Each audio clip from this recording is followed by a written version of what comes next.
Olá pessoal, tudo bem? Bom, hoje nós vamos falar sobre alguns trabalhadores que não são comuns no nosso dia a dia. Então o objetivo da aula de hoje é tratar desses trabalhadores para vocês saberem quais trabalhadores são esses, como que eu identifico esses trabalhadores e quais são as regras principais de cada um. Porque são trabalhadores que realmente a gente não tem no contato no dia a dia, como um doméstico, como um rural, como um urbano, né? Então a gente vai falar um pouquinho desses trabalhadores para vocês saberem que existem esses trabalhadores, tá? O primeiro desses trabalhadores é a mãe social.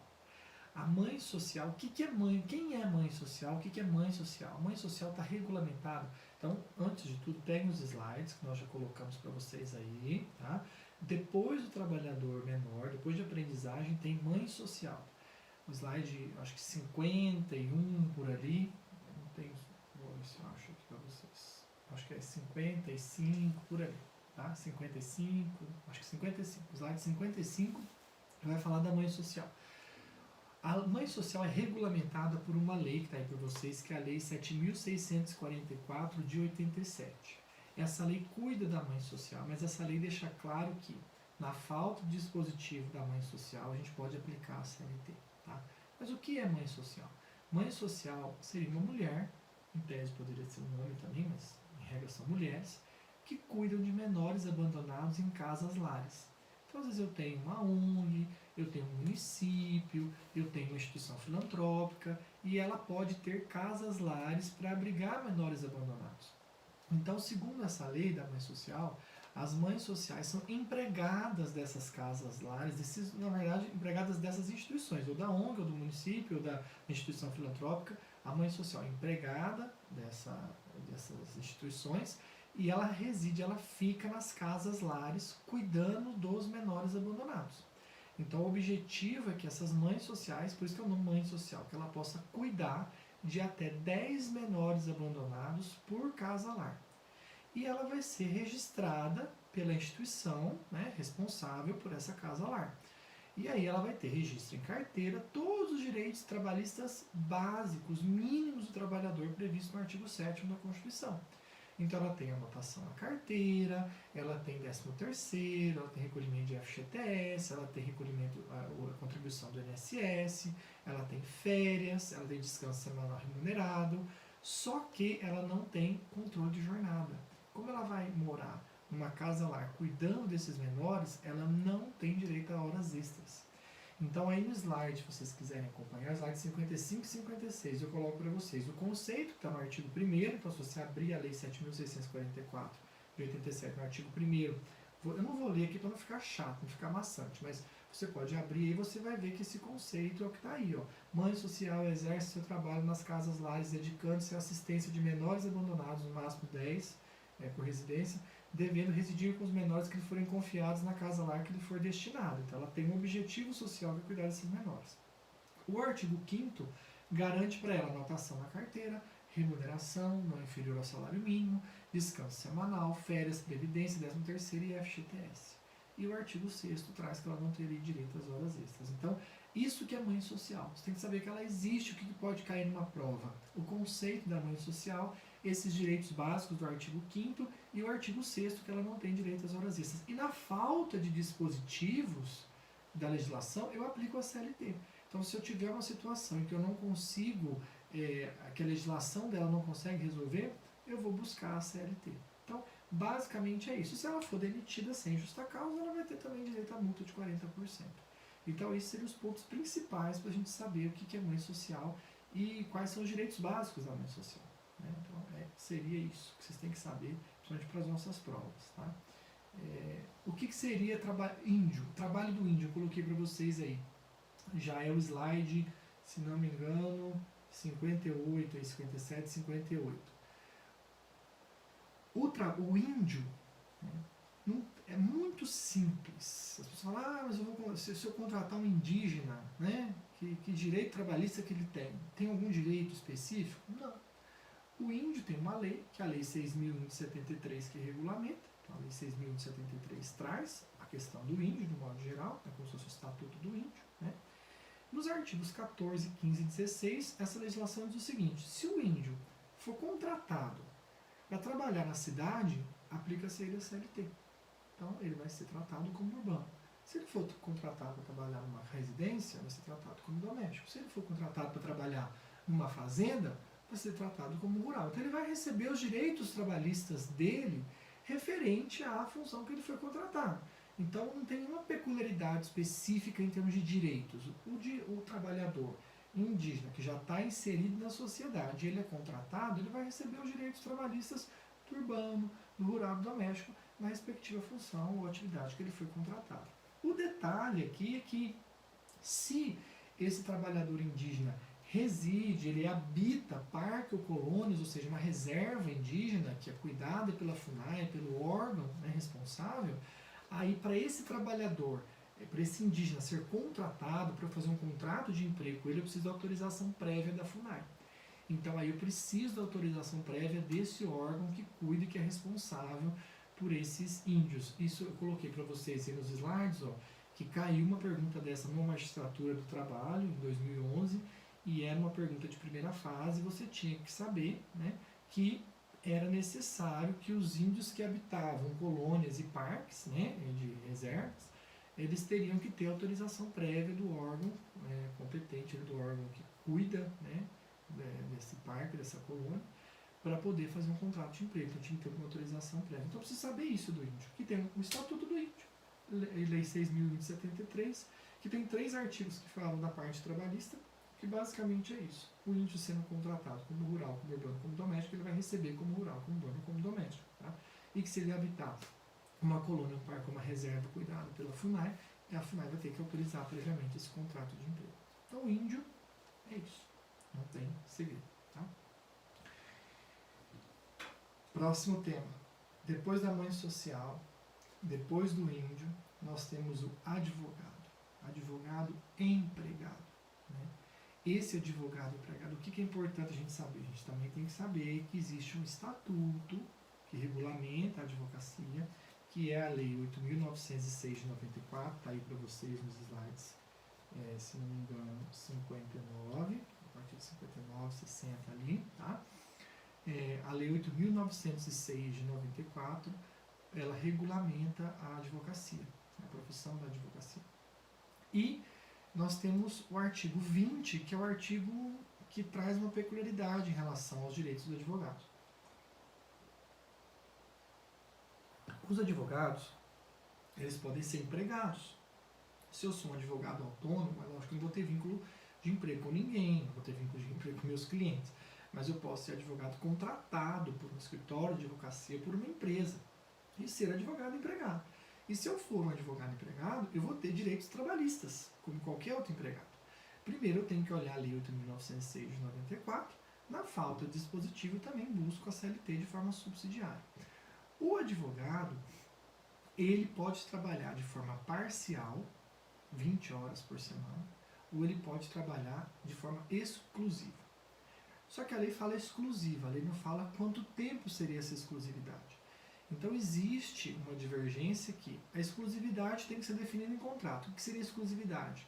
O advogado que ficaria à disposição daquele empregador, do escritório ou da empresa para fazer as audiências, enfim, ele está à disposição o tempo todo, o tempo integral. Né? E uma outra corrente diz que essa exclusividade, ela é acima de 20 horas, seria equivalente a 40 horas. Né? 40. Alguns falam que é 44, não existe um ponto pacífico. A gente tem visto que o limite mesmo, no caso da advocacia, pelas convenções coletivas, de jornada exclusiva é 40 horas, jornada parcial 20, jornada exclusiva 40, pelas convenções coletivas de alguns estados. Mas a gente ouve muito na doutrina e na jurisprudência alguns interpretando que o limite máximo seria 44 horas. Então a jornada exclusiva estaria limitada a 8 horas diárias e 44 semanais, ou, dependendo da convenção coletiva, 8 horas e 40 semanais. Se essa jornada fosse ultrapassada, ou seja, se o advogado é contratado em regime de tempo parcial, 20 horas semanais, ou exclusivo, e ele ultrapassa o limite parcial de 20 horas ou o limite de 40, 44 horas semanais, se ele for contratado como exclusivo, esse adicional de hora extra é de 100%. Então o advogado já tem um mínimo de 100%, enquanto o trabalhador comum tem uma hora extra de 50%, o advogado já tem um mínimo de 100%. Né? Ele já tem um plus, uma diferença. E a outra grande diferença é em relação ao horário noturno. Qual seria o horário noturno desse advogado? O horário noturno do advogado é das 20 às 5, das 20 horas da noite às 5 da manhã, sem nenhuma hora reduzida. Ele não tem hora reduzida, a hora é 60 minutos, mas o adicional noturno é de no mínimo 25%. Então a gente tem que saber que o advogado pode ser empregado. Se ele for empregado, ele vai ter que ter registro em carteira, ele vai ter direito a 13º, ele vai ter direito às férias, vai ter direito a FGTS, né? Ele vai ter todos os direitos trabalhistas e vai ter direito à hora extra, vai ter direito adicional noturno, porém a hora noturna é das 20 às 5, com pelo menos 25% de adicional, e a hora extra é de pelo menos 100%. Tá? Então a gente tem que ter esse cuidado. Onde está? Está no artigo 20 da Lei 8.906 de 94. A OJ 403 é essa discussão que eu falei para vocês, se a jornada exclusiva é 40 ou 44 horas. Né? Então existe essa divergência se ela é 40 ou 44 horas. A gente tem visto a jurisprudência falar que o limite é 44, mas na prática as convenções acabam colocando muitas vezes que o limite de exclusividade é 40 horas, seria de segunda a sexta, 8 horas por dia, né? E o parcial 20 horas. Se isso for ultrapassado, né, o adicional mínimo 100%. Tá? Então é esse cuidado que eu quero que vocês tenham em relação ao advogado empregado. Horário noturno diferente e hora extra de no mínimo 20%. Tudo bem? O próximo ponto já é em relação ao jogador de futebol. Na verdade, eu vou destacar o jogador de futebol porque é o atleta profissional que a gente mais tem conhecimento, né? A gente mais conhece o atleta profissional, o jogador de futebol. Mas aqui, a discussão que eu coloquei para vocês nos slides aí é quando esse atleta é empregado, quando ele não é empregado e qual lei que regulamenta. Porque a lei que regulamenta é a Lei Pelé, né? É uma lei extensa. Então, a gente só precisa saber de alguns detalhezinhos, né, em relação a essa lei. E aí, se você tiver um pouco mais de curiosidade, você vai dar uma olhada nessa lei. Lembra que o objetivo da aula de hoje é chamar a atenção para qual é o profissional, qual é a lei que regulamenta, se tem um direito ou outro que é diferente, para que a gente possa ficar antenado. Se um dia você pegar um caso prático envolvendo, você vai aprofundar o estudo nessa legislação. Tá? Então, veja, qual que é a grande discussão? Quando que um atleta é empregado e quando que ele não é? Qual que é a diferença entre um atleta empregado e um atleta que não é empregado? Então a gente tem basicamente dois tipos de atletas. Né? Um atleta que ele tem patrocinadores e o esforço dele, né, é em prol dele, do nome dele. Então ele vai disputar um campeonato, é o Danilo que vai disputar o campeonato. Se ele ganhar o prêmio é do Danilo. Então ele está concorrendo a um prêmio de 5 milhões. Quem ganhar o 5 milhões? O Danilo. Só que o Danilo tem patrocinadores. Então o Danilo é um atleta profissional autônomo, né, ele não tem vínculo com ninguém, e ele tem patrocinadores. Como ele tem um nome, né, um atleta conhecido, então ele coloca marcas nos seus uniformes. Então tem algumas empresas que querem atrelar a imagem dele com o seu produto. Então esse atleta que tem esses patrocinadores não tem vínculo de emprego com o patrocinador. É óbvio, né, o patrocinador dá para ele lá o combinado em contrato, ele usa a marca, divulga a marca desse patrocinador, só que todo o empenho desse atleta é em prol dele mesmo. Então todo o empenho que eu vou ter na minha profissão como atleta profissional autônomo vai ser para fortalecer o meu nome. Né? E todos os prêmios que eu vou concorrer em todos os campeonatos vai vir para mim, eu não vou passar para ninguém. Já o atleta empregado, ele está representando um clube, uma empresa. Né? E quando ele representa esse clube ou essa empresa, né, ele está tendo o seu esforço, né, explorado por alguém. E quando esse esforço é explorado por alguém, por um terceiro, nós acabamos tendo uma relação de emprego. Então eu tenho um clube de futebol, por exemplo, o Palmeiras, o Flamengo, o Corinthians, eles têm atletas, tanto jogadores de futebol, às vezes vôlei, às vezes basquete, né? E esses atletas, então, quando vestem a camisa do seu time, eles estão divulgando esse time, eles são subordinados às regras desse time. Então, o contrato é por prazo determinado, pode ser renovado várias vezes, mas é contrato por prazo determinado, né? E aí, quando encerra o contrato, o clube analisa se vai renovar ou não. Se durante o contrato o atleta quiser ser vendido, ele quer ir para outro clube, tem que ver a multa, a cláusula rescisória, normalmente o outro time que paga, né? Mas esse atleta tem registro em carteira, ele tem todos os direitos trabalhistas como empregado, porque ele é empregado desse time. Ele tem horário de trabalho, que é o horário normal, ele tem descanso semanal, então ele tem os limites todos respeitados pela legislação, e essa legislação traz, mas nada fora do padrão. Agora, o que a gente tem que observar? Que existem alguns direitos a mais nessa legislação. Por exemplo, ele tem direito a luvas, ele tem direito a uma indenização pela imagem. Então, quando ele vai disputar um campeonato, esse jogo vai ser televisionado, ele tem direito a uma indenização, né, por essa imagem. Né? Ele tem percentagens, às vezes, por jogos, ele tem essas luvas, que são essas indenizações, essas percentagens, coisas que o empregado normal não tem. Então, quando pegar um caso de um jogador de futebol, de um atleta que tem vínculo empregatício com o clube, trabalha em prol do clube, veste a camisa desse clube, obedece às regras desse clube, está subordinado às regras desse clube, eu tenho que ir para a Lei Pelé. A Lei Pelé é a Lei 9.615 de 98. Então a Lei Pelé, ela cuidou dessa questão, ela tentou proteger com mais cuidado, com mais peculiaridade, o jogador de futebol, o atleta profissional com vínculo empregatício. Então a gente precisa fazer essa distinção entre atleta com vínculo de emprego e atleta que não tem vínculo de emprego. Aquele que tem vínculo empregatício vai ser regulamentado pela Lei Pelé 9.615 de 98. Então é esse detalhe que eu preciso que vocês saibam, que no âmbito do jogador, né, dos atletas profissionais, quando existe um vínculo empregatício, quando existe essa subordinação, nós temos a Lei Pelé, que é a Lei 9.615 de 98, que regulamenta. Então, se tiver curiosidade, dá uma olhadinha nessa lei, né, dá uma olhadinha nos artigos que falam um pouquinho da jornada, dessas luvas, das indenizações pela imagem, né?